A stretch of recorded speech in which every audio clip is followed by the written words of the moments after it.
Hello বন্ধুরা, আজকে থাকছে একদম ফাটাফাটি comparison iQOO Neo 10 versus iQOO Z10 turbo pro. আপনার জন্য কোনটা বেস্ট বা কোনটা পারফেক্ট ডিল সেটা এই ভিডিওতে পরিষ্কার হয়ে যাবে।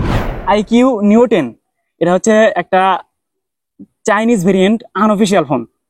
এই ফোনটার স্পেসিফিকেশন যদি আমরা দেখি, এটাতে আপনারা পাচ্ছেন প্রসেসর হিসেবে স্ন্যাপড্রাগন 8 Gen 3, আর হচ্ছে Z10 টার্বো প্রোতে পাচ্ছেন স্ন্যাপড্রাগন 8 Gen 4। সে তুলনায় নিউ 10 এগিয়ে আছে।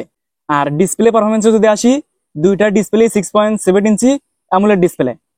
এই দুইটাতে কিন্তু সেম ডিসপ্লে সাইজে সেম 144 হার্টজ হাই রিফ্রেশ এবং HDR10+ সাপোর্টেড। এবং আমরা এখানে ব্যাটারি পাচ্ছি নিউ 10-এ 6100 mAh ব্যাটারি এবং Z10 টার্বো প্রোতে পাচ্ছি আমরা 7000 mAh ব্যাটারি। সেই ক্ষেত্রে কিন্তু Z10 টার্বো প্রো ব্যাটারির দিক দিয়ে মানে ব্যাকআপের দিক দিয়ে অনেকটা এগিয়ে আছে। এবং দুইটার সাথেই আছে 120 ওয়াট সুপার ফাস্ট চার্জার, যেটা দিয়ে কিন্তু আপনি 20-25 মিনিটে ফুল চার্জ দিয়ে নিতে পারবেন। ক্যামেরাতে যদি আসি, দুইটার পেছনেই 50 মেগাপিক্সেল মেইন ক্যামেরা পাবেন এবং 8 মেগাপিক্সেল আলট্রা ওয়াইড ক্যামেরা পাবেন এবং সামনে 16 মেগাপিক্সেল সেলফি ক্যামেরা পাবেন। দুইটার সফটওয়্যারই অরিজিন OS 5 এবং বেস করছে Android 15। এক্সট্রা ফিচার হিসেবে থাকছে Wi-Fi 7 stereo speaker, in display fingerprint, IR blaster. দুইটাতেই কিন্তু 3.5 মিলিমিটার হেডফোন জ্যাকটা নেই। এখন যদি আমরা পারফরমেন্সটা কম্পেয়ার করি, তাহলে কিন্তু আমাদের আসল বিষয়টা ক্লিয়ার হবে। সেক্ষেত্রে নিউ 10-এ স্ন্যাপড্রাগন 8 Gen 3 প্রসেসর ব্যবহার করা হয়েছে, যেটা কিন্তু GPU heavy gaming, heavy gaming PUBG HDR এক্সট্রিমে পারফর্ম করতে পারবেন।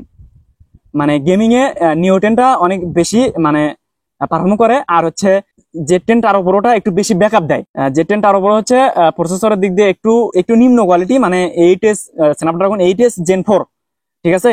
তো এটা শুধু একটু ব্যাটারি ভালো ব্যাকআপ দিবে, আর হচ্ছে গেমসে মানে অতটা হাই স্মুথলি খেলতে পারবেন না, মানে নিউ 10-এ যতটা খেলতে পারবেন।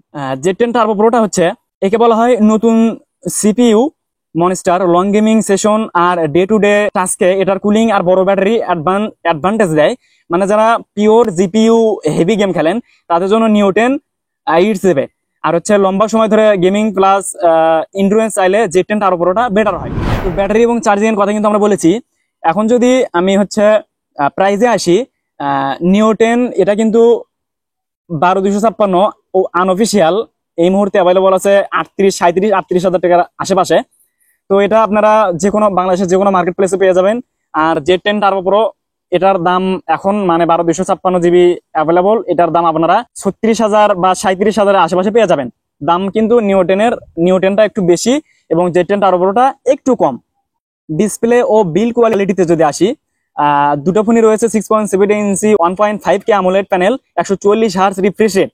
কিন্তু Z10 টার্বো প্রো অতিরিক্ত IP65 রেটিং দেয়, মানে ধুলো আর হালকা পানির থেকে সিটে ফোটা থেকে রক্ষা পাবে। ডে লাইটে দুটোই চমৎকার পারফর্ম করে, ওয়াইএস থাকায় ভিডিও শুট স্টেবল হয়। কিন্তু যারা ফ্ল্যাগশিপ লেভেলের ক্যামেরা চান তাদের জন্য সিরিজ দেখতে হবে।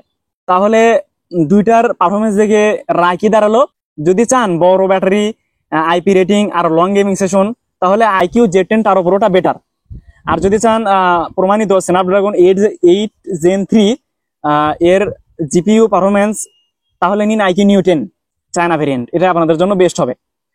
দুটো ফোনই প্রিমিয়াম ভ্যালু দিচ্ছে, আর হচ্ছে কিন্তু প্রায়োরিটি অনুযায়ী বেছে নিতে হবে। আপনার জন্য কোনটি পারফেক্ট অবশ্যই কমেন্টে জানাবেন। যদি আপনার বাজেট 35, 36 বা 37 হাজার আশেপাশে হয়, তাহলে কিন্তু আপনি নিউ 10টা আমি বেশি সাজেস্ট করবো। ওই দামের ভিতর Z10 টার্বো প্রো থেকে নিউ 10 বেশি বেটার, ফ্ল্যাগশিপ ডিভাইস হিসেবে পরিচিত। আর হচ্ছে যদি ব্যাটারি ব্যাকআপটা একটু ভালো চান, তাহলে Z10 টার্বো প্রোটা নিতে পারেন। তাহলে এই ছিল আজকের কম্পারিজন। আপনারা কোন ফোন নিবেন, আমার কম্পারিজন থেকে বুঝতে পারলেন যে কোনটা বেটার হয়। আমি কিন্তু আপনাদেরকে সাজেস্ট করেছি কোনটা বেটার। তবুও যদি আপনাদের এর থেকে ভালো বেটার, অবশ্যই কমেন্টে জানাবেন। আর এরকম টেক রিলেটেড সবার মানে আপডেট ভিডিও সবার আগে পেতে অবশ্যই চ্যানেলটি সাবস্ক্রাইব করে দেবেন, বন্ধুদের মাঝে দেখার সুযোগ করে দেওয়ার জন্য শেয়ার করে দেবেন। ভালো থাকবেন সবাই, দেখা হবে পরবর্তী নতুন কোনো রিভিউ নিয়ে। আল্লাহ হাফেজ।